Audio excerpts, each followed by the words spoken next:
The Tempest, Act 1, Scene 1.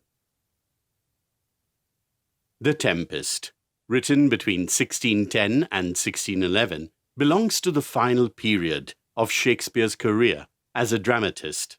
The last plays of Shakespeare are called romances, which cover the mysterious and supernatural elements with romance, marriage, and music. The Tempest has rightly been called a romance because of the occurrence of imaginative and strange incidents in the play.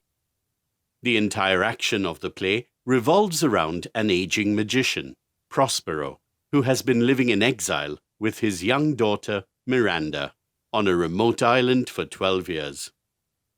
One day, Prospero deliberately uses his magical power to whip up a tempest in order to shipwreck the men responsible for his banishment. He then proceeds to astonish and dismay the survivors with his magical art.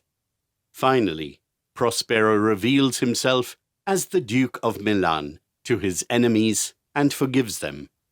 The dukedom is restored to Prospero. At the end, he gives up his magic and bids farewell to the island. The main action of the play takes place on a remote and uninhabited island, which is an imaginary wonderland full of noises, sounds, and sweet airs. It is assumed that the island is located somewhere off the route from Tunis to Naples. Prospero, the great magician, controls the island, and at his command, spirits assume various shapes, such as hounds, apes, hedgehogs, and adders. The play opens with a shipwreck in the midst of a furious sea storm.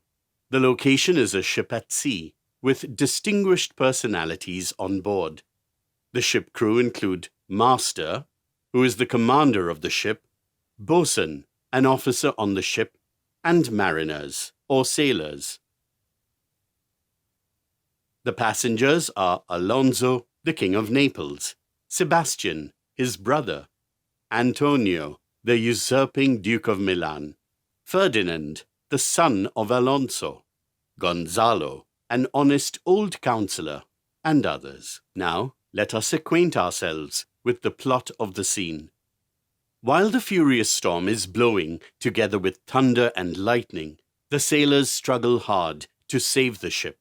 There seems to be no hope of survival. Most of the people on board scream and shout in desperation. Meanwhile, several of the royal passengers enter. Alonso, the king, demands to know where the master, the commander of the ship, is to be found. The bosun orders them to go below deck, as he is worried that the passengers will interfere with the operation of the ship. Then, the king's counselor, Gonzalo, reminds the bosun that he is speaking to the king, but the bosun is unmoved. He declares that he will do what he has to do in order to save the ship, regardless of who is aboard. He also points out that if the king really has so much power, he should use it to control the storm. If he lacks this power, the royal party should go below deck.